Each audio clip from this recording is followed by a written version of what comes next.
Education point coaching classes में आप सभी का स्वागत है।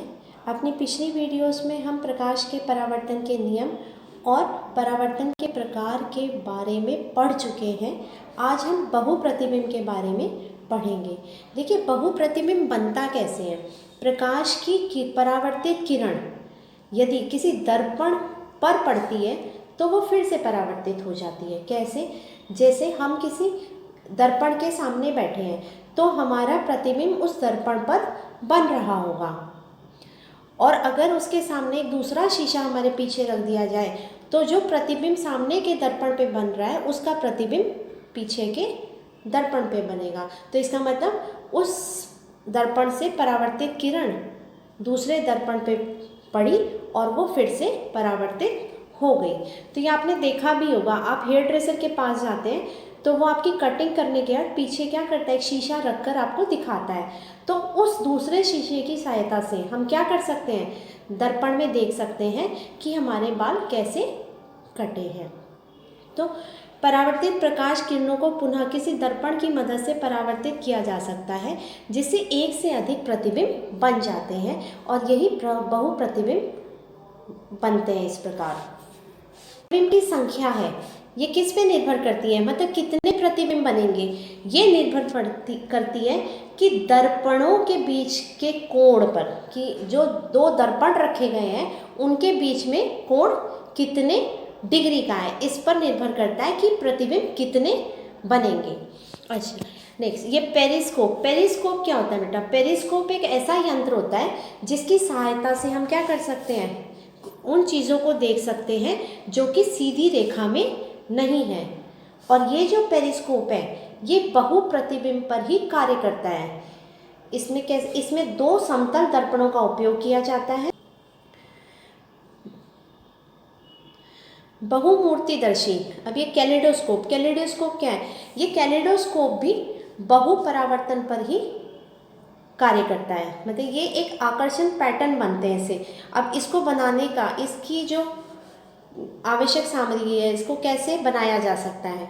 ये 3 आकार के आयताकार समतल दर्पण इसमें लेने होते हैं और उन दर्पणों को एक प्रिज्म के आकार पर जोड़ दिया जाता है। इनको जोड़ के एक प्रिज्म की आकृति बनाते हैं और उस आकृति को फिर एक बेलनाकार ट्यूब के अंदर डाला जाता है। अब बेलनाकार ट्यूब के एक सिरे को हम क्या करेंगे, त्रिकोणीय कांच की पट्टी से लगा देंगे और दूसरे सिरे पर एक ग्लास प्लेट लेंगे और उसको ट्यूब के थोड़ा अंदर की तरफ लगाएंगे ताकि थोड़ी सी जगह हो। फिर उस जगह में हम बहुरंगी चूड़ियों के टुकड़े भर देंगे और ट्यूब के दूसरे छोर को क्या करेंगे, फिर ट्रेसिंग पेपर के साथ कवर ग्लास से ढकेंगे और दूसरे सिरे पर कार्ड शीट का टुकड़े के साथ ढक देंगे। और जो कार्डबोर्ड शीट हमने ढकी है उस पर हम एक छेद करेंगे ताकि उस छेद के माध्यम से अंदर का दृश्य देखा जाए। अब हम जब उस छेद के माध्यम से झांकेंगे तो जो रंग बिरंगी हमने चूड़ियों के टुकड़े डाले थे वो क्या करेंगे, उनमें बहुप्रतिबिंब बनेगा और जिसकी वजह से एक सुंदर पैटर्न हमें दिखाई देगा रंग बिरंगा। अब देखिए, नीचे आपको कुछ प्रश्न दिए हुए हैं। इन प्रश्नों को देखते हैं, इनको डिस्कस करते हैं। देखिए, पहला प्रश्न क्या है, पेरिस्कोप क्या है, इसका उपयोग कहाँ किया जाता है। देखिए बच्चों, पेरिस्कोप एक ऐसा यंत्र होता है जो बहुप्रतिबिंब पर कार्य करता है। देखो किस तरीके का होता है ये पेरिस्कोप। इसमें ऐसे ये कांच की नली होती है, यहाँ एक शीशा रख दिया जाता है, एक शीशा यहाँ रख दिया जाता है। तो ये हमें अगर यहाँ रखी वस्तु को देखना है तो ये वस्तु कैसे दिखाई देगी, ये वस्तु सीधी रेखा में तो है नहीं।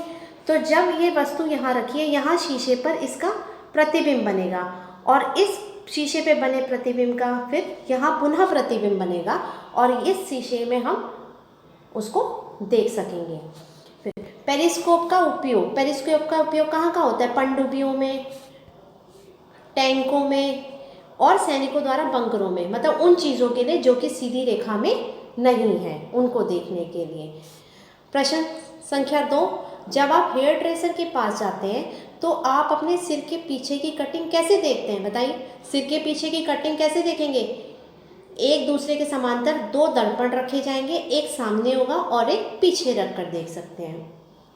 ठीक, नेक्स्ट प्रश्न नंबर 3, बहुमूर्तिदर्शी बनाने की विधि का वर्णन कीजिए। कैसे बनेगा ये अभी आपने पीछे पढ़ाई है। 3 समान आयताकार दर्पण को प्रिज्म की आकृति में जोड़ेंगे, बेलनाकार ट्यूब के अंदर डालेंगे, फिर एक सिरे पर मतलब ट्रायंगुलर शेप की कांच की पट्टी लगाएंगे, दूसरे सिरे पर ग्लास प्लेट को ट्यूब के अंदर की तरफ लगाएंगे और उसके ऊपर रंग बिरंगे चूड़ियों के टुकड़े डाल देंगे और इसके ऊपर एक अन्य ग्लास प्लेट के साथ ट्रेसिंग पेपर के साथ कवर करेंगे और छोर को कार्डशीट से कवर कर उसमें एक छेद करेंगे और उस छेद के अंदर से झाँक कर अब हम सुंदर पैटर्न देख सकते हैं।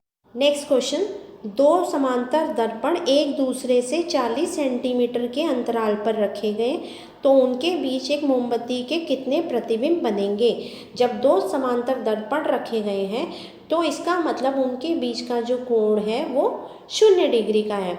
प्रतिबिंब की संख्या दर्पण के बीच के कोण पर निर्भर करती है। अगर समांतर दर्पण रखे जाते हैं तो प्रतिबिंब अनंत बनते हैं। तो इसको निकालने का एक फॉर्मूला भी होता है बेटा, वो क्या होता है, इनके बीच का जो कोण है वो 0 है। फॉर्मूला होता है प्रतिबिंब निकालने का 360 पूर्ण कोण जो होता है डिग्री बटे में थीटा, मतलब जिस कोण पर दर्पणों को रखा गया है, और घटा 1। तो यहाँ पर आएगा 360 डिवाइड होगा 0 डिग्री से। अगर किसी भी नंबर को 0 से डिवाइड करते हैं हम तो वहाँ पर जो नंबर ऑफ इमेजेस होगा, मतलब प्रतिबिंब होंगे, आंसर होगा वो अनंत होगा। एक उदाहरण आप ले लीजिए, अगर 2 कोणों को 90 डिग्री पे रखा है तो कितने बनेंगे प्रतिबिंब, देखो उसको निकाल सकते हैं। 360 इसको बटे में करेंगे, 90 डिग्री पे रखा है 90 घटा 1, इसको काटेंगे तो ये आएगा 4 घटा 1, मतलब यहाँ पर अगर 90 डिग्री पे रखा गया तो 3 प्रतिबिंब बनेंगे। मतलब इस तरीके से हम किसी भी कोण पर रखे हुए दर्पण के प्रतिबिंबों की संख्या ज्ञात कर सकते हैं। आशा करती हूँ कि आज समझाया हुआ कार्य आपको समझ आ गया होगा। अब हम नेक्स्ट वीडियो में मिलेंगे एक नए टॉपिक के साथ। तब तक के लिए टेक केयर, बाय।